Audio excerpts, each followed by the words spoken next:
ನಮಸ್ಕಾರ, ಈ ನ್ಯೂಸ್ ಟಿವಿಗೆ ಸ್ವಾಗತ. ನಾನು ಲೋಕೇಶ್. ಮೊದಲಿಗೆ ಹೆಡ್ಲೈನ್ಸ್. ಟಿಪ್ಪರ್ಗಳ ಹಟ್ಟಹಾಸ, ಒಂದೇ ದಿನ 2 ಭೀಕರ ಅಪಘಾತ. ಬೈಕ್ ಸವಾರನಿಗೆ ಡಿಕ್ಕಿ ಹೊಡೆದ ಟಿಪ್ಪರ್, ಪ್ರಶ್ನಿಸಿದವನಿಗೆ ಮಾಲೀಕನ ಬೆಂಬಲಿಗರಿಂದ ಧಮಕಿ. ಚಿಕ್ಕಬಳ್ಳಾಪುರದಲ್ಲಿ ಜಮೀನು ಜಗಳಕ್ಕೆ ಬಲಿಯಾಯಿತು ರೈತನ ಬೆಳೆ. ಚೆಂಡು ಹೂವಿನ ಸಸಿಗಳು, ಡ್ರಿಪ್ ಪೈಪ್ಗಳನ್ನ ರೋಟರಿ ಬಳಸಿ ಮಣ್ಣು ಪಾಲು. ಮರ ಬಿದ್ದು 10ಕ್ಕೂ ಹೆಚ್ಚು ವಿದ್ಯುತ್ ಕಂಬಗಳು ದರಶಾಹಿ. 3 ದಿನಗಳಿಂದ ಕತ್ತಲಲ್ಲಿ ರೈತರು. ಶಿಡ್ಲಘಟ್ಟದಲ್ಲಿ ಬೆಸ್ಕಾಂ ವಿರುದ್ಧ ತಿರುಗಿ ಬಿದ್ದ ಅನ್ನದಾತರು. ಚಿಕ್ಕಬಳ್ಳಾಪುರದಲ್ಲಿ ಮುಂಗಾರು ಮಳೆ ಹಬ್ಬರ. ಮೊದಲ ದಿನವೇ ನಗರದ ರಸ್ತೆಗಳು, ಚರಂಡಿಗಳು ಜಲಾವೃತ. ಜನಜೀವನ ಅಸ್ತವ್ಯಸ್ತ.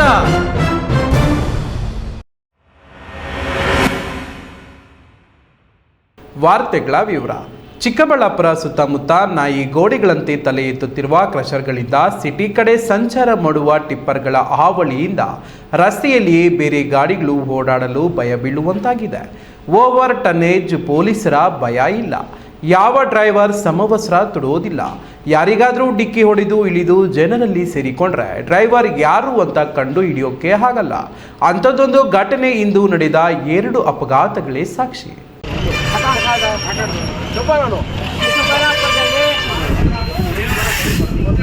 ಹೌದು, ಕ್ರಷರ್ಗಳ ಹಾವಳಿ ನಿಲ್ಲಿಸುತ್ತೇನೆ, ಬಕಾಸುರನಂತೆ ರಸ್ತೆಗಳಲ್ಲಿ ಚಲಿಸುವ ಟಿಪ್ಪರ್ಗಳ ಆರ್ಭಟ ತಡೆಯುತ್ತೇನೆ ಎಂದು ಶಾಸಕ ಪ್ರದೀಪ್ ಈಶ್ವರ್ ಗೆದ್ದ ಹೊಸದರಲ್ಲಿ ಗುಡುಕಿದ.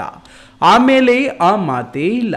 ಈಗ ಹೆಚ್ಚಾಗಿರುವ ಟಿಪ್ಪರ್ ಹಾವಳಿಗಳನ್ನ ಕೇಳೋರೇ ಇಲ್ಲ ಎನ್ನುವಂತಾಗಿದೆ. ಓವರ್ ಟನ್ನೇಜ್ ಹಾಕಿಕೊಂಡು ರಸ್ತೆಯಲ್ಲಿ ಬರೋ ರಭಸಕ್ಕೆ ಅಕ್ಕಪಕ್ಕ ಚಲಿಸುವ ಸಣ್ಣ ಪುಟ್ಟ ಗಾಡಿಗಳು, ಕಾರುಗಳು ತಳಗುಟ್ಟಿ ಹೋಗುತ್ತಿವೆ. ಜನರಂತೂ ನಡೆದುಕೊಂಡು ಹೋಗುವಂತೆ ಇಲ್ಲ ಬಿಡೆ. ಇಂದು ಚಿಕ್ಕಬಳ್ಳಾಪುರ ನಗರದ ವಾಪಸಂದ್ರ ಬ್ರಿಡ್ಜ್ ಬಳಿ ಬರುತ್ತಿದ್ದ ಬೈಕ್ ಸವಾರನಿಗೆ ಹಿಂದಿನಿಂದ ಹೊಡೆದ ಟಿಪ್ಪರ್ ಅಪಘಾತಕ್ಕೆ ಬೈಕ್ ಸವಾರ ಡಿವೈಡರ್ಗೆ ಹೊಡೆದು ಅಕಸ್ಮಾತ್ ಆಗಿ ಪ್ರಾಣಾಪಾಯದಿಂದ ಪಾರಾಗಿದ್ದಾನೆ.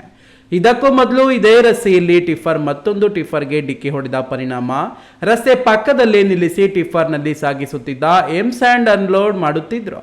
ಇತ್ತ ಕಡೆ ಹುಡುಗನಿಗೆ ಹೊಡೆದ ಟಿಪ್ಪರ್ ಡ್ರೈವರ್ ಅನ್ನು ಸಾರ್ವಜನಿಕರು ಪ್ರಶ್ನೆ ಮಾಡುತ್ತಿದ್ರೆ ಅವರ ಬೆಂಬಲಿಗರು ಸಾರ್ವಜನಿಕರಿಗೆ ಧಮಕಿ ಹಾಕಿ ಟಿಪ್ಪರ್ ಮಾಲೀಕನ ಪರ ಬ್ಯಾಟಿಂಗ್ ಮಾಡ್ತಾರೆ.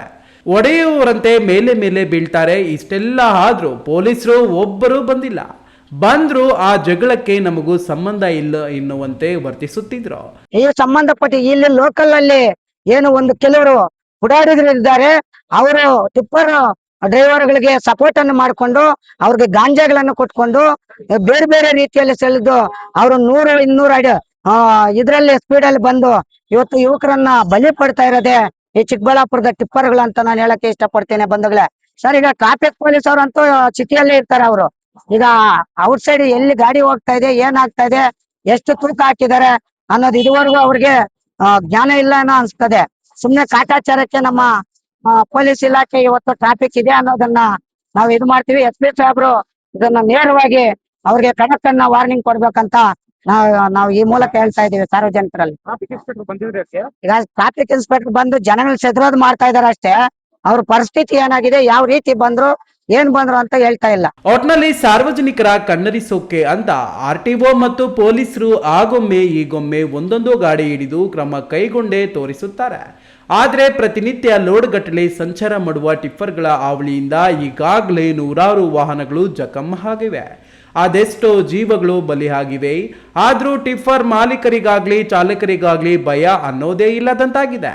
ಅವರನ್ನ ನಿಲ್ಲಿಸಬೇಕಾದ ಇಲಾಖೆಗಳು ಕಣ್ಣು ಕಿವಿ ಮುಚ್ಚಿ ಕುಳಿತುಕೊಂಡಿವೆ ಅಂದ್ರೆ ತಪ್ಪಾಗಲಾರದು. KS ನಾರಾಯಣಸ್ವಾಮಿ, ಈ ನ್ಯೂಸ್ ಟಿವಿ. ಜಮೀನು ಜಗಳಕ್ಕಾಗಿ ಬೆಳೆದು ನಿಂತಿದ್ದ ಕೃಷಿಯನ್ನೇ ನಾಶಪಡಿಸಿ ರೈತನ ಹೊಟ್ಟೆ ಮೇಲೆ ಒಡೆದಿರುವ ಅಮಾನುಷ ಘಟನೆ ಚಿಕ್ಕಬಳ್ಳಾಪುರ ತಾಲೂಕಿನಲ್ಲಿ ನಡೆದಿದೆ.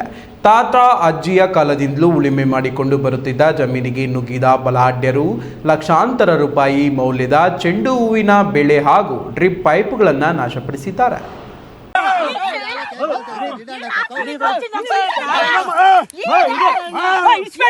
ಹಸಿರಾಗಿ ಕಂಗೊಳಿಸಬೇಕಾಗಿದ್ದ ತೋಟ ಈಗ ಮರುಭೂಮಿಯಂತಾಗಿದೆ.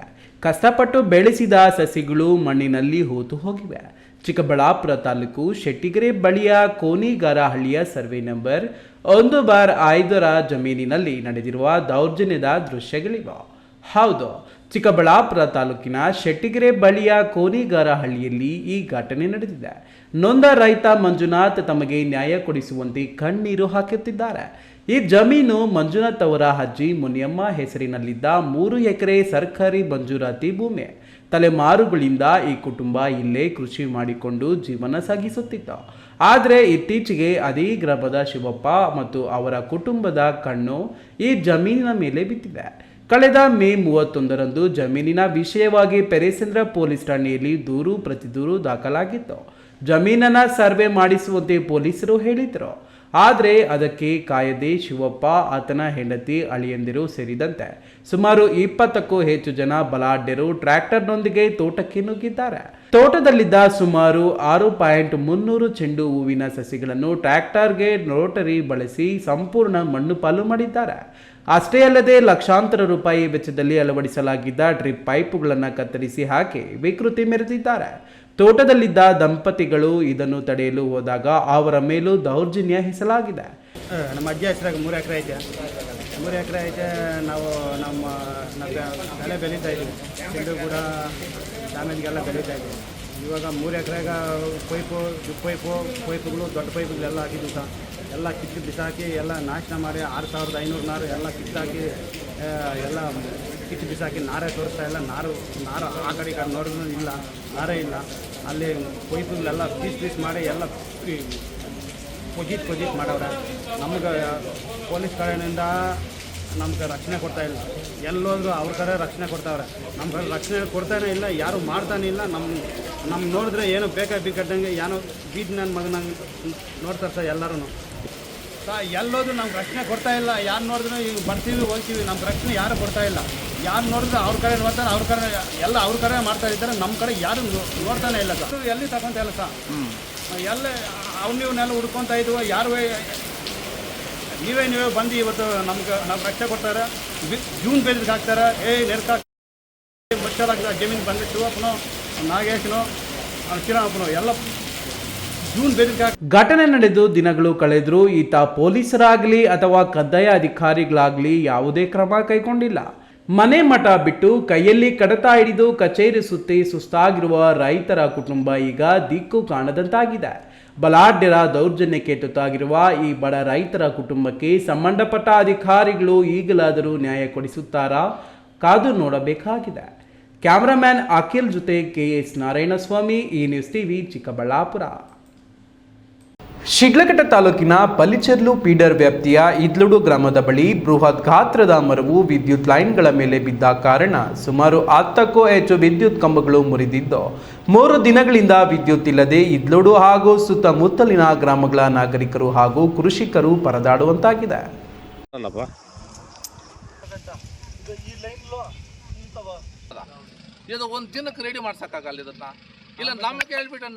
ಶಿಡ್ಲಘಟ್ಟ ತಾಲೂಕು ಇದ್ಲುಡು ಗ್ರಾಮದಿಂದ ಕುತಾಂಡಹಳ್ಳಿಗೆ ತೆರಳುವ ಮಾರ್ಗದಲ್ಲಿ ಬೃಹತ್ ಗಾತ್ರದ ಮರವೊಂದು ವಿದ್ಯುತ್ ಲೈನ್ ಮೇಲೆ ಬಿದ್ದಿದ್ದು 10ಕ್ಕೂ ಹೆಚ್ಚು ವಿದ್ಯುತ್ ಕಂಬಗಳು ತುಂಡಾಗಿ ಬಿದ್ದಿದ್ದು ಕಳೆದ 3 ದಿನಗಳಿಂದಲೂ ಇದ್ಲೋಡು, ವೀರಾಪುರ, ತಲದುಮ್ಮನಹಳ್ಳಿ ಇನ್ನಿತರೆ ಗ್ರಾಮಗಳ ವ್ಯಾಪ್ತಿಯಲ್ಲಿ ವಿದ್ಯುತ್ ಇಲ್ಲದೆ ರೈತರು ಪರದಾಡುವಂತಾಯಿತು. ಗುಲಾಬಿ, ಟೊಮ್ಯಾಟೊ, ಶಾಮಂತಿ, ಇಪ್ಪು ನೇರಳೆ ಇನ್ನಿತರೆ ಹೂ, ಹಣ್ಣು, ತರಕಾರಿ ಬೆಳೆಗಳನ್ನು ಈ ಭಾಗದಲ್ಲಿ ಹೆಚ್ಚು ಬೆಳೆಯಲಿದ್ದು 3 ದಿನಗಳಿಂದಲೂ ಬೆಳೆಗಳಿಗೆ ನೀರು ಹರಿಸದೆ ಬೆಳೆಗಳು ಒಣಗತೊಡಗಿದ್ದು ರೈತರು ಕಂಗಾಲಾದರು. ಬೆಸ್ಕಾಂನ ಅಧಿಕಾರಿ ಸಿಬ್ಬಂದಿಗೆ ಅನೇಕ ರೈತರು ಕರೆ ಮಾಡಿ ದೂರು ನೀಡಿದರು. ವಿದ್ಯುತ್ ಕಂಬಗಳನ್ನು ಅಳವಡಿಸಿ ಲೈನ್ ಎಳೆಯುವ ಕೆಲಸ ನಿಧಾನಗತಿಯಲ್ಲಿ ಸಾಗಿದ ಪರಿಣಾಮ ರೈತರು ಬೆಸ್ಕಾಂ ಅಧಿಕಾರಿಗಳು ವಿರುದ್ಧ ತಿರುಗಿ ಬೀಳುವಂತಾಯಿತು. ಕೊನೆಗೆ ಶುಕ್ರವಾರ ಬೆಸ್ಕಾಂನ AEE ಸೂರ್ಯಪ್ರಕಾಶ್ ಮತ್ತು ಸಿಬ್ಬಂದಿ ಸ್ಥಳಕ್ಕೆ ಭೇಟಿ ನೀಡಿದಾಗ ಸ್ಥಳದಲ್ಲಿದ್ದ ರೈತರು ಮತ್ತು ಅಧಿಕಾರಿಗಳ ನಡುವೆ ಕೆಲಕಾಲ ವಾಗ್ವಾದ ನಡೆಯಿತು. ಅಂತಿಮವಾಗಿ ಅಧಿಕಾರಿಗಳು ಸ್ಥಳದಲ್ಲೇ ಮೊಕ್ಕಂ ಹೂಡಿ ಸಮಸ್ಯೆ ಬಗೆಹರಿಸಿ ಈ ದಿನ ಮಧ್ಯಾಹ್ನದ ಹೊತ್ತಿಗೆ ವಿದ್ಯುತ್ ಹರಿಸುವ ಭರವಸೆ ನೀಡಿದರು.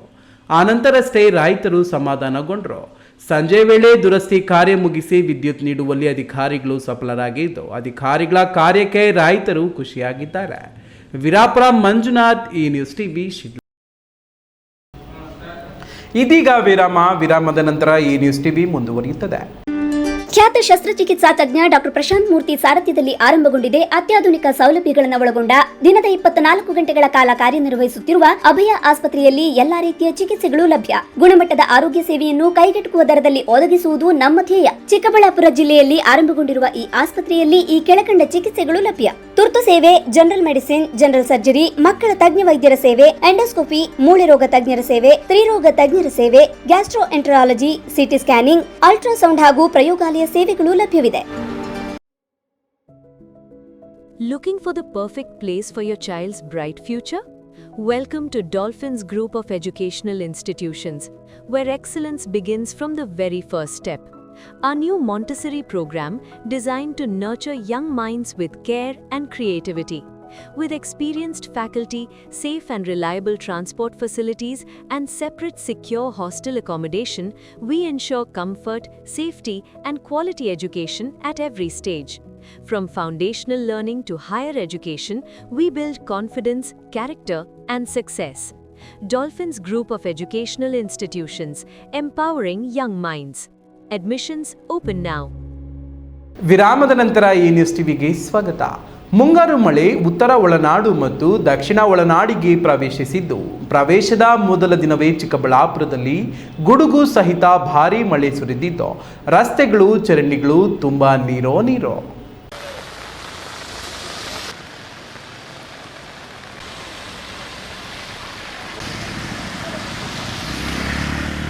ಚಿಕ್ಕಬಳ್ಳಾಪುರ ತಾಲೂಕಿನಲ್ಲಿ ಶುಕ್ರವಾರ ಸಂಜೆ 4 ಗಂಟೆ ವೇಳೆಗೆ ಆರಂಭವಾದ ಮಳೆ ಸಂಜೆ 7:30ರವರೆಗೂ ಗುಡುಗು ಸಹಿತ ಧಾರಾಕಾರ ಮಳೆ ಅಬ್ಬರಿಸಿ ಸುರಿದಿದ್ದು, ಭಾರೀ ಮಳೆಯಿಂದ ನಗರದ ಹಲವೆಡೆ ಸಂಚಾರ ಜಾಮ್ ಆಗಿತ್ತು. ಮತ್ತೊಂದೆಡೆ ಜನರು ಆಚೆ ಬರಲಾಗದೆ ಪರದಾಡಿದ್ರು. ಚಿಕ್ಕಬಳ್ಳಾಪುರ ನಗರದ ಪ್ರಮುಖ ವಾಣಿಜ್ಯ ರಸ್ತೆ ಎಂಜಿ ರಸ್ತೆ ನಿರ್ಮಾಣ ಹಂತದಲ್ಲಿದ್ದು, ರಸ್ತೆಯ ತುಂಬ ನೀರು ತುಂಬಿಕೊಂಡು ಐರಾಣವೇ ಸೃಷ್ಟಿಯಾಗಿತ್ತು. ಚಿಕ್ಕಬಳ್ಳಾಪುರದ ತಗ್ಗು ಪ್ರದೇಶದ ಮನೆಗಳಿಗೆ ಮಳೆ ನೀರು ನುಗ್ಗಿ ಜನಜೀವನ ಅಸ್ತವ್ಯಸ್ತಗೊಳಿಸಿತು. ಇದುವರೆಗೂ ಮಳೆ ಹಾನಿ ಬಗ್ಗೆ ಯಾವುದೇ ಮಾಹಿತಿ ಲಭ್ಯವಾಗಿಲ್ಲ. ಈ ನ್ಯೂಸ್ ಬ್ಯೂರೋ, ಚಿಕ್ಕಬಳ್ಳಾಪುರ. ವಿದ್ಯುತ್ ಕ್ಷೇತ್ರದಲ್ಲಿ ಕೆಲವು ಭಾಗಗಳಲ್ಲಿ ಖಾಸಗಿ ಸಂಸ್ಥೆಗಳು ಪ್ರವೇಶ ಮಾಡಿದ್ದು, ಸಾರ್ವಜನಿಕ ಸೇವೆಗಳ ಮೇಲೆ ಪರಿಣಾಮ ಬೀರುತ್ತಿದೆ. ರಾಜ್ಯದ ಜನರ ಹಿತಾಸಕ್ತಿ, ನೌಕರರ ಭವಿಷ್ಯ, ಕೃಷಿ ಕೂಲಿ ಕಾರ್ಮಿಕರ ಕುಟುಂಬಗಳು ಉತ್ತಮವಾಗಿ ಇರಬೇಕಾದರೆ ವಿದ್ಯುತ್ ಕ್ಷೇತ್ರವು ಸರ್ಕಾರದ ಅಧೀನದಲ್ಲಿ ಇರಬೇಕು ಎಂದು ನೌಕರರ ಸಂಘದ ಕೇಂದ್ರ ಸಮಿತಿ ಸಹ ಕಾರ್ಯದರ್ಶಿ ಸುಕುಮಾರ್ ಒತ್ತಾಯಿಸಿದರು. ಅಟ್ಲೀಸ್ಟ್ ₹2-3 ಲಾಭ ತೆಗೆದು ಅಬ್ಜೆಕ್ಷನ್ ಹಾಕದಿದ್ದು ಬೇರೆ ಇನ್ನ ಮೂರು ಬಾಗೇಪಲ್ಲಿ ಪಟ್ಟಣದ ಬೆಸ್ಕಾಂ ಕಚೇರಿ ಮುಂದೆ ಹಮ್ಮಿಕೊಂಡಿದ್ದ ಹಕ್ಕೊತ್ತಾಯ ಸಭೆಯಲ್ಲಿ ರಾಜ್ಯ ವಿದ್ಯುತ್ ಪ್ರಸರಣ ನಿಗಮದ ನೌಕರರ ಸಂಘದ ಕೇಂದ್ರ ಸಮಿತಿ ಸಹ ಕಾರ್ಯದರ್ಶಿ ಸುಕುಮಾರ್ ಮಾತನಾಡಿ, ವಿದ್ಯುತ್ ದೇಶದ ಭದ್ರತೆ ಮತ್ತು ಜನರ ಬದುಕಿಗೆ ಅತ್ಯಗತ್ಯವಾಗಿದೆ. ಖಾಸಗಿ ಲಾಭದ ಉದ್ದೇಶದ ಅಧೀನಕ್ಕೆ ನೀಡುವುದು ರಾಜ್ಯ ಮತ್ತು ಒಕ್ಕೂಟದ ವ್ಯವಸ್ಥೆಯ ಮೂಲಭೂತ ಸೌಕರ್ಯಕ್ಕೆ ಮಾರಕ ಆಗಲಿದೆ. ಇದರಿಂದ ವಿದ್ಯುತ್ ಕ್ಷೇತ್ರವನ್ನು ಖಾಸಗಿ ಕಂಪನಿಯವರಿಗೆ ವಿದ್ಯುತ್ ವಿತರಣಾ ಪರವಾನಗಿ ನೀಡಿರುವುದನ್ನು ನಿಗಮದ ನೌಕರರ ಸಂಘ ಖಂಡಿಸುತ್ತದೆ. ಪರವಾನಗಿ ನೀಡಿದರೆ ನೌಕರರು ಜನಪರ ಹೋರಾಟಗಾರರ ನೇತೃತ್ವದಲ್ಲಿ ಬೀದಿಗಿಳಿದು ಹೋರಾಟ ಮಾಡುತ್ತೇವೆ ಎಂದರು. ರೀಸೆಂಟ್ ಆಗಿ ಟಾಟಾ ಅವರು ಹಾಕಿದ್ರು, ಅರ್ಜಿ ಹಾಕಿದ ಮೇಲೆ ಏನ್ ಮಾಡಬೇಕು, ಕಾನೂನಾತ್ಮಕವಾಗಿ ಅವರು ಕೂಡ ಎಲ್ಲಾನು ರೆಡಿ ಮಾಡಿಕೊಂಡು ಬಂದಿದ್ದಾರೆ. ಒಂದು ವೇಳೆ ಸರ್ಕಾರ ಇದಕ್ಕೆ ವಿರೋಧ ವ್ಯಕ್ತಪಡಿಸಿದ್ರು ನಾವು ಸುಪ್ರೀಂ ಕೋರ್ಟ್ ಮುಖಾಂತರ ಆದ್ರೂ ಇಲ್ಲಿ ಬಂದು ನಾವು ವ್ಯಾಪಾರ ಮಾಡಬೇಕು ಅಂತ ಹೇಳ್ಬಿಟ್ಟು, ಆ ಒಂದು ದೃಷ್ಟಿಯಿಂದ ಇಲ್ಲಿ ನಾವು ನಮ್ಮ ಒಂದು ತಾಲೂಕು ಬಾಗೇಪಲ್ಲಿ ಚೇಳೂರು ತಾಲೂಕಿನಲ್ಲಿ ಹಲವಾರು ಸಂಘಟನೆಗಳಿದೆ. ಆ ಸಂಘಟನೆಗಳಲ್ಲಿ ಇರ್ತಕ್ಕಂಥವರು ಹಲವಾರು ಪಕ್ಷಗಳಲ್ಲಿ ಗುರುತಿಸಿಕೊಂಡಿದ್ದಾರೆ. ಆದ್ರೂ ಸಹ ಸಂಘಟನೆ ರೈತರ ಹಿತ, ಸಾರ್ವಜನಿಕರ ಹಿತ, ಕೂಲಿಕಾರ್ಮಿಕರ ಹಿತ ಅಂತ ಬಂದಾಗ ಎಲ್ಲರೂ ಸಹ ಪಕ್ಷ ಭೇದ ಮರೆತು, ಜಾತಿ ಭೇದ ಮರೆತು ಒಗ್ಗಟ್ಟಾಗ್ತಾ ಇದ್ದಾರೆ. ಆ ಒಂದು ದೃಷ್ಟಿಯಿಂದ ಅವರನ್ನು ಸಹ ನಾವು ನಮ್ಮ ಜೊತೆ ಕರ್ಕೊಂಡು ಇಲ್ಲಿ ನೌಕರರಿಗೆ ಎಷ್ಟು ಸಮಸ್ಯೆ ಆಗ್ತಾ ಇದೆ ಅದೇ ರೀತಿಯ ಸಮಸ್ಯೆ ಸಾರ್ವಜನಿಕರಿಗೆ ಎಷ್ಟು ಆಗುತ್ತೆ ಅನ್ನೋದನ್ನು ಸಹ ನಾವು ತಿಳಿಯಪಡಿಸಿ ಮುಂದಿನ ದಿನಗಳಲ್ಲಿ ಉಗ್ರವಾದಂಥ ಹೋರಾಟ ಬರುವಂಥ ಸಂದರ್ಭ ಬಂದರೆ ಎಲ್ಲರನ್ನೂ ಸಜ್ಜುಗೊಳಿಸಬೇಕು ಅನ್ನೋ ಒಂದು ದೃಷ್ಟಿಯಿಂದ ಇವತ್ತು ಒಂದು ಸಭೆಯನ್ನ ಕರೆದಿದ್ದೀವಿ. ಅಖಿಲ ಕರ್ನಾಟಕ ರೈತ ಸಂಘಟನೆ ಜಿಲ್ಲಾ ಸಂಚಾಲಕ ಪಿ ಮಂಜುನಾಥ್ ರೆಡ್ಡಿ ಮಾತನಾಡಿ, ಸರ್ಕಾರಗಳ ಇಲಾಖೆಗಳು ಖಾಸಗಿ ಕಂಪನಿಗಳಿಗೆ ಮಾರಾಟ ಮಾಡಿದರೆ ಬಡ, ಮಧ್ಯಮ, ದೀನ ದಲಿತರಿಗೆ ತೊಂದರೆ ಆಗುತ್ತದೆ. ಸಾರ್ವಜನಿಕ ಹಣದಿಂದ ನಿರ್ಮಿಸಿದ ಪವರ್ ಗ್ರಿಡ್ ಕಂಬಗಳು ಮತ್ತು ಮೂಲಭೂತ ಸೌಲಭ್ಯಗಳನ್ನು ಖಾಸಗಿ ಸಂಸ್ಥೆಗೆ ನೀಡಿದರೆ ಜನರ ಹಣ ದುರುಪಯೋಗ ಆಗುತ್ತದೆ.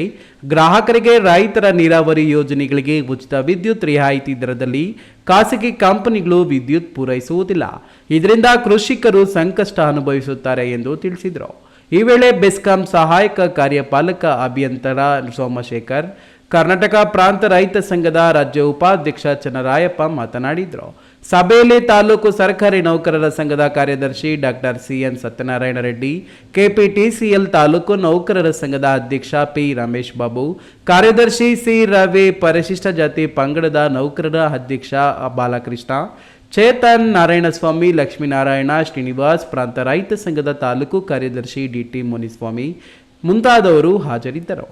ಪಿಎಸ್ ರಾಜೇಶ್, ಈ ನ್ಯೂಸ್ ಟಿವಿ, ಬಾಗೇಪಲ್ಲಿ.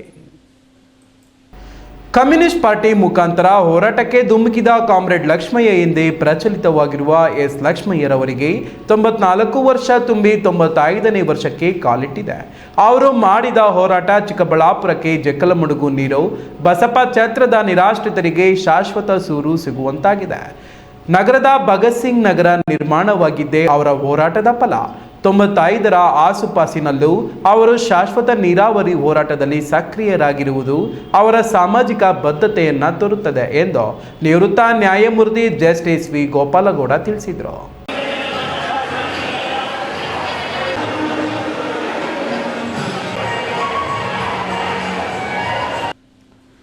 ಚಿಕ್ಕಬಳ್ಳಾಪುರ ನಗರದಲ್ಲಿ ಕೆಂಬಾವುಟದ ಧ್ವನಿಯಾಗಿ ದಲಿತ ಶೋಷಿತರ ಪಾಲಿಗೆ ಆಶಾಕಿರಣವಾಗಿದ್ದ ಕಾಮ್ರೇಡ್ ಲಕ್ಷ್ಮಯ್ಯ ಅವರು 94 ವರ್ಷ ತುಂಬಿ 95ನೇ ವರ್ಷಕ್ಕೆ ಕಾಲಿಟ್ಟಿದ್ದಾರೆ.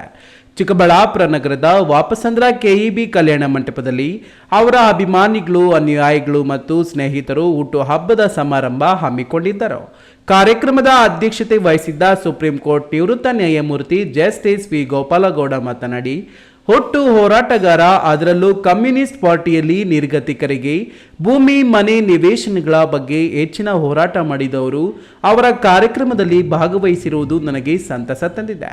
ನಮ್ಮನ್ನ ಆಳುತ್ತಿರುವ ಸರ್ಕಾರಗಳು ಯಾವೇ ಇರಲಿ, ಶುದ್ಧ ನೀರು ಕೊಡಿರಿ ಎಂದರೆ ಬೆಂಗಳೂರು ಕೊಳಚೆ ನೀರು ಕೊಟ್ಟಿದ್ದಾರೆ. ಕೈಗಾರಿಕೆ ಹೆಸರಲ್ಲಿ ಕೃಷಿ ಭೂಮಿಯನ್ನ ಕಸಿದುಕೊಂಡು ರಿಯಲ್ ಎಸ್ಟೇಟ್ ದಂಧೆಗೆ ದೂಡುತ್ತಿದೆ. ದುಂಡು ಭೂಮಿ ಕಿತ್ತುಕೊಂಡು ಬೀದಿ ಪಾಲು ಮಾಡುತ್ತಿದ್ದಾರೆ. ಅಂತಹ ಹೋರಾಟಗಳಲ್ಲಿ ಭಾಗವಹಿಸಿ ಜನರ ಪರ ನಾಯಕ ಎನಿಸಿಕೊಂಡು ಕಾಮ್ರೇಡ್ ಲಕ್ಷ್ಮಯ್ಯ ಅವರು 100 ವರ್ಷ ಬಾಳಲಿ ಎಂದು ಆಶಯ ವ್ಯಕ್ತಪಡಿಸಿದರು.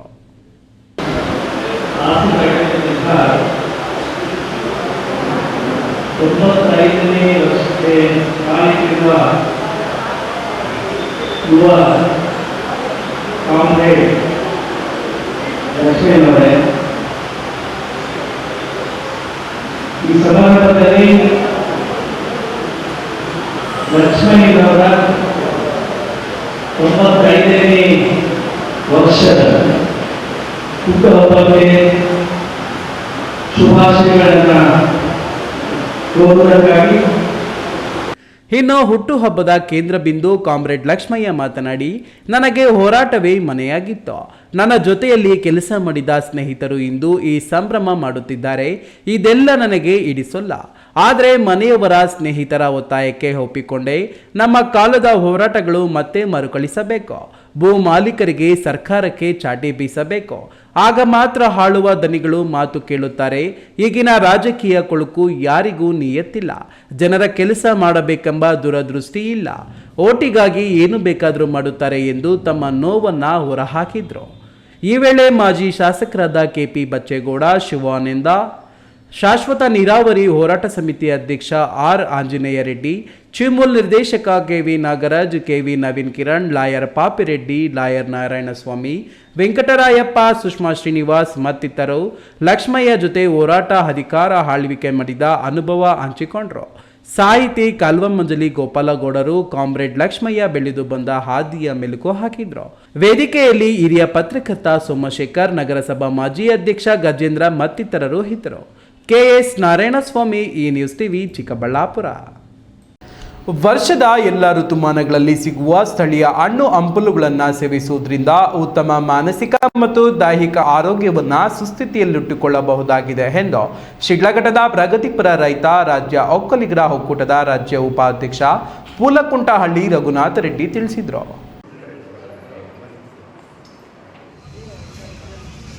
ಶಿಡ್ಲಘಟ್ಟ ತಾಲೂಕಿನ ಪೂಲಕುಂಟಹಳ್ಳಿಯ ಪ್ರಗತಿಪರ ಕೃಷಿಕ ರಘುನಾಥ ರೆಡ್ಡಿ ಅವರ ತೋಟದಲ್ಲಿ ಸಾವಯವ ಪದ್ಧತಿಯಲ್ಲಿ ಬೆಳೆದ ಮಾವಿನ ಮೊದಲ ಫಸಲನ್ನು ಸರ್ಕಾರಿ ಶಾಲೆ ಮಕ್ಕಳು ಮತ್ತು ಸಾರ್ವಜನಿಕ ಆಸ್ಪತ್ರೆಯ ಒಳರೋಗಿಗಳಿಗೆ ವಿತರಿಸಿದರು.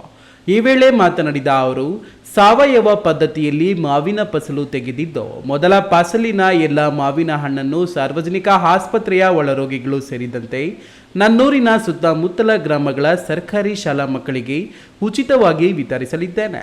ಭೂಮಿ ತಾಯಿಯ ಮೇಲೆ ನಂಬಿಕೆ ಇಟ್ಟುಕೊಂಡು ಕೃಷಿ ಮಾಡಿದ ಜಗತ್ತಿಗೆ ಅನ್ನ ಕೊಟ್ಟ ರೈತ ಎಂದಿಗೂ ನಷ್ಟಕ್ಕೆ ಕಷ್ಟಕ್ಕೆ ಸಿಲುಕಿಲ್ಲ. ನಾನು ಬೇರೆ ಬೇರೆ ಉದ್ದಿಮೆಯಲ್ಲಿ ಹಣ ಮಾಡುತ್ತಿದ್ದರೂ ಕೃಷಿಯಲ್ಲಿ ಆತ್ಮತೃಪ್ತಿ ಕಂಡುಕೊಂಡಿದ್ದೇನೆ ಎಂದರು. ಸರ್ಕಾರಿ ಆಸ್ಪತ್ರೆಯಲ್ಲಿ ಎಲ್ಲ ನಮ್ಮ ಶಿಡ್ಲಘಟ್ಟ ಕ್ಷೇತ್ರದಿಂದ ಬಂದಿರುವಂಥ ಎಲ್ಲ ಒಳರೋಗಿಗಳಿಗೆ ನಮ್ಮದೇ ಆದಂತಹ ಸಾವಯವ ರಾಸಾಯನಿಕ ಗೊಬ್ಬರದಲ್ಲಿ ಬೆಳೆದಿರುವಂತಹ ಏನು ಮಾವಿನಕಾಯಿ ಇದೆ ಅದು ಮೊದಲನೇ ಫಸಲು. ಈ ಫಸಲು ಯಾವುದೇ ಕಾರಣಕ್ಕೂ ನಾನು ಇದನ್ನು ಕಮರ್ಷಿಯಲ್ ಮಾಡ್ಕೋಬಾರ್ದು ಅಂತ ಹೇಳ್ಬಿಟ್ಟು ಈ ತಾಲೂಕಿನ ಜನತೆಗೆ ನನಗೊಂದು ಕೊಡುಗೆ ಇರಲಿ ಅಂತ ಹೇಳ್ಬಿಟ್ಟು ಮೊದಲನೇದಾಗಿ ಇವತ್ತು ನಾನು ಶಿಡ್ಲಘಟ್ಟ ಸಾರ್ವಜನಿಕ ಆಸ್ಪತ್ರೆಗೆ ನಾನು ಬಂದು ಎಲ್ಲ ನಮ್ಮ ಸಿಬ್ಬಂದಿ ಜೊತೆಯಲ್ಲಿ ನಮ್ಮ ಸ್ನೇಹಿತರಾದಂಥ ನಾಗನರಸಿಂಹ ಅದೇ ರೀತಿ ಮುಂದಿನ ದಿನಗಳಲ್ಲಿ ಆ ಮಾವಿನಕಾಯಿಯನ್ನು ಶಾಲಾ ಮಕ್ಕಳಿಗೆ ನನ್ನ ಭಾಗದಲ್ಲಿರುವಂಥ ಎಲ್ಲ ಸರ್ಕಾರಿ ಶಾಲಾ ಮತ್ತು ಎಲ್ಲ ಶಾಲಾ ಮಕ್ಕಳಿಗೂ ಕೂಡ ಕೊಡಬೇಕು ಅಂತ ಹೇಳ್ಬಿಟ್ಟು ನಾನು ಅಂದ್ಕೊಂಡಿದ್ದೀನಿ. ನನ್ನ ಉದ್ದೇಶ ಅದಾಗಿದೆ. ಅದಕ್ಕೋಸ್ಕರ ಇವತ್ತು ಇಲ್ಲಿ ಬಂದು ಮೊದಲನೇದಾಗಿ ನಾನು ಸಾರ್ವಜನಿಕ ಆಸ್ಪತ್ರೆಗೆ ಕೊಡೋದಕ್ಕೆ ನಾನು ಇಚ್ಛೆ ಪಡ್ತೀನಿ. ಸಾರ್ವಜನಿಕ ಆಸ್ಪತ್ರೆಯ ಆಡಳಿತ ವೈದ್ಯಾಧಿಕಾರಿ ಡಾಕ್ಟರ್ ಮನೋಹರ್, ಯುವ ಮುಖಂಡರಾದ ನಾಗನರಸಿಂಹ, ಕೆ ನಾರಾಯಣಸ್ವಾಮಿ, ದ್ಯಾವಪ್ಪ, ಪತ್ರಕರ್ತರ ಸಂಘದ ಅಧ್ಯಕ್ಷ ಎ ಶಶಿಕುಮಾರ್, ಆಸ್ಪತ್ರೆ ಸಿಬ್ಬಂದಿ ಹಾಜರಿದ್ದರು. ವೀರಾಪುರ ಮಂಜುನಾಥ್, ಈ ನ್ಯೂಸ್ ಟಿವಿ, ಶಿಡ್ಲಘಟ್ಟ. ರಾಜ್ಯದ ಪ್ರತಿ ಹಳ್ಳಿಯಲ್ಲಿರುವ ರೈತರ ಮಕ್ಕಳ ವಿದ್ಯಾಭ್ಯಾಸಕ್ಕಾಗಿ ಸರ್ಕಾರಿ ಅನುದಾನಿತ ಶಾಲೆಗಳಲ್ಲಿ ದ್ವಿಭಾಷೆ ನೀತಿಯ DLKG ಮತ್ತು UKGಯನ್ನು ಪ್ರಾರಂಭಿಸಲು ಒತ್ತಾಯಿಸಿ ಕರ್ನಾಟಕ ರಾಜ್ಯ ರೈತ ಸಂಘ ಹಾಗೂ ಹಸಿರು ಸೇನೆ ಕಾರ್ಯಕರ್ತರು ಪ್ರತಿಭಟನೆ ನಡೆಸಿದರು.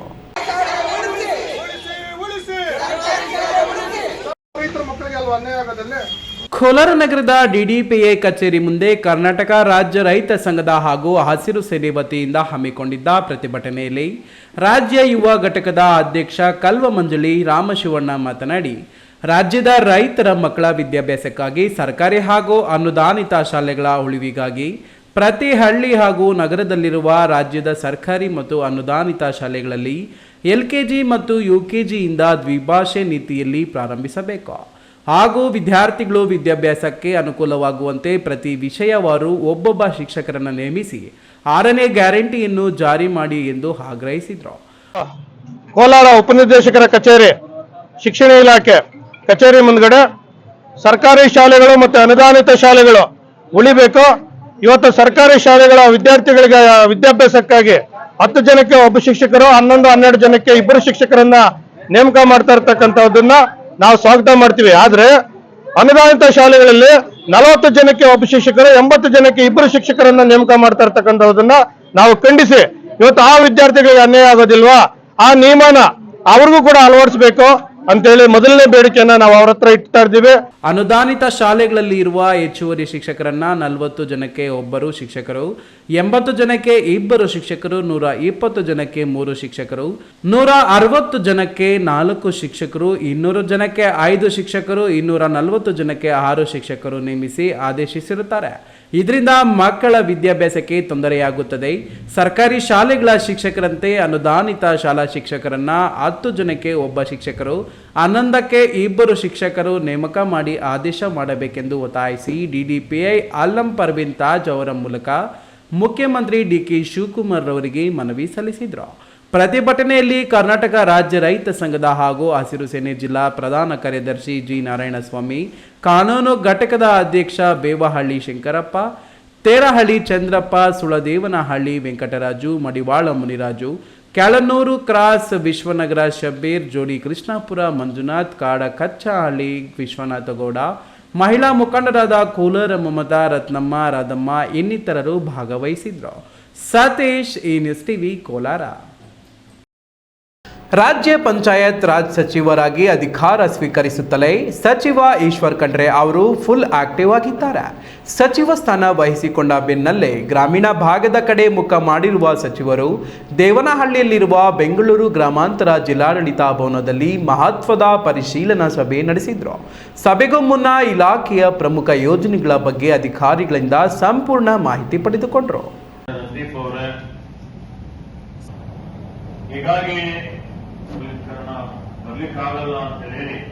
ದೇವನಹಳ್ಳಿಯಲ್ಲಿರುವ ಬೆಂಗಳೂರು ಗ್ರಾಮಾಂತರ ಜಿಲ್ಲಾಡಳಿತ ಭವನದಲ್ಲಿ ಪಂಚಾಯತ್ ರಾಜ್ ಸಚಿವ ಈಶ್ವರ್ ಖಂಡ್ರೆ ಮಹತ್ವದ ಪರಿಶೀಲನಾ ಸಭೆ ನಡೆಸಿದರು. ಇಲಾಖೆಯಲ್ಲಿ ಆಗಬೇಕಾಗಿರುವ ಹಲವು ಸುಧಾರಣೆಗಳ ಬಗ್ಗೆ ಮಾತನಾಡಿದ ಸಚಿವರು ಗ್ರಾಮೀಣ ಭಾಗದ ಜನರ ಪ್ರಮುಖ ಸಮಸ್ಯೆಯಾಗಿರುವ ಈ ಸ್ವತ್ತು ಗೊಂದಲಗಳಿಗೆ ಶೀಘ್ರದಲ್ಲೇ ಶಾಶ್ವತ ಪರಿಹಾರ ಒದಗಿಸುವ ಭರವಸೆ ನೀಡಿದರು. ಗ್ರಾಮೀಣ ಜನತೆಗೆ ಶುದ್ಧ ನೀರು ಮತ್ತು ಗಾಳಿ ಒದಗಿಸುವುದು ಸರ್ಕಾರದ ಕರ್ತವ್ಯ ಎಂದ ಸಚಿವರು ಹಳ್ಳಿಗಳಲ್ಲಿ ಖಾಸಿ ಕಸ ಮತ್ತು ಒಣ ಕಸ ವಿಂಗಡಣೆ ಮಾಡುವ ಬಗ್ಗೆ ವಿಶೇಷ ಯೋಜನೆಯೊಂದನ್ನು ಅನುಷ್ಠಾನಕ್ಕೆ ತರಲು ಪ್ಲಾನ್ ಮಾಡಿಕೊಳ್ಳಲಾಗುತ್ತಿದೆ. ಗಾಂಧೀಜಿಯವರ ಗ್ರಾಮ ಸ್ವರಾಜ್ಯದ ಆಶಯದಂತೆ ಇಲಾಖೆ ಕೆಲಸ ಮಾಡಲಿದೆ ಎಂದು ಸಚಿವ ಈಶ್ವರ್ ಖಂಡ್ರೆ ಸ್ಪಷ್ಟಪಡಿಸಿದ್ದಾರೆ. ಯಾವ ರೀತಿಯಲ್ಲಿ ನಮ್ಮ ಮನೆ ಸ್ವಚ್ಛ ಇಟ್ಕೊಳ್ತೀವಿ ನಾವು, ಆದರೆ ಬೀದಿ ಸ್ವಚ್ಛ ಇರೋದಿಲ್ಲ. ನಾವೇ ಹೋಗಿ ಕಸ ಹಾಕ್ತೀವಿ, ಪ್ಲಾಸ್ಟಿಕ್ ಹಾಕ್ತೀವಿ, ಏನೇನೋ ಈ ರೀತಿಯಲ್ಲಿ ಇವತ್ತೆಲ್ಲ ಕಡೆ ಕಸ ವಿಲೇವಾರಿ ಮಾಡೋದೇ ಭಾಳ ಕಷ್ಟ ಆಗ್ತದೆ. ಹೀಗಾಗಿ ಇತ್ತೀಚೆಗೆ ಹೊಸದಾಗಿ ಹಸಿ ಕಸ, ಒಣ ಕಸ ಮತ್ತು ಅಪಾಯಕಾರಿಯಾದಂಥ ಕಸ, ಅದರಲ್ಲಿ ಇವೆಲ್ಲ ಕಸಗಳ ವಿಂಗಡಣೆ ಮಾಡಿ ಈ ಒಂದು ಕಸ ಇದಕ್ಕೆ ಟ್ರೀಟ್ಮೆಂಟ್ ಮಾಡುವಂಥದ್ದು, ಸಂಸ್ಕರಣೆ ಮಾಡುವಂಥ ಒಂದು ಕಾರ್ಯಕ್ರಮ ಅತ್ಯಂತ ಪರಿಣಾಮಕಾರಿಯಾಗಿ ಕರ್ನಾಟಕ ರಾಜ್ಯದಲ್ಲಿ ಇವತ್ತೀಗಾಗಲೇ ನಾವು ಅನುಷ್ಠಾನಕ್ಕೆ ತಂದಿದ್ದೇವೆ. ಒಟ್ಟಿನಲ್ಲಿ ಅಧಿಕಾರ ಹಿಡಿಯುತ್ತಲೇ ಆಕ್ಷನ್ ಮೂಡ್ಗೆ ಜಾರಿರುವ ಸಚಿವರು ಇಲಾಖೆಯಲ್ಲಿ ಹೊಸ ಸುಧಾರಣೆ ತರುವ ಮುನ್ಸೂಚನೆ ನೀಡಿದ್ದಾರೆ. ಹೈದರ್ ಸಾಬ್, ಈ ನ್ಯೂಸ್ ಟಿವಿ, ದೇವನಹಳ್ಳಿ. ಇದೀಗ ವಿರಾಮದ ನಂತರ ಈ ನ್ಯೂಸ್ ಟಿವಿ ಮುಂದುವರಿಯುತ್ತದೆ. ಭಾರತದ ಪ್ರತಿಷ್ಠಿತ ದ್ವಿಚಕ್ರ ವಾಹನಗಳಲ್ಲಿ ಒಂದಾದ ಹೀರೋ ಬೈಕ್ಗಳು ಚಿಕ್ಕಬಳ್ಳಾಪುರ ಜಿಲ್ಲೆಯಲ್ಲಿ ಲಭ್ಯ. ಉದ್ಯಮಿ ಅಧಿಕೃತ ಡೀಲರ್ ಲಕ್ಷ್ಮೀನಾರಾಯಣ್ ಸಾರಥ್ಯದಲ್ಲಿ ಆರಂಭವಾಗಿರುವ ಶೋರೂಮ್ ಹಲವು ವೈಶಿಷ್ಟ್ಯತೆಗಳಿಂದ ಕೂಡಿದೆ.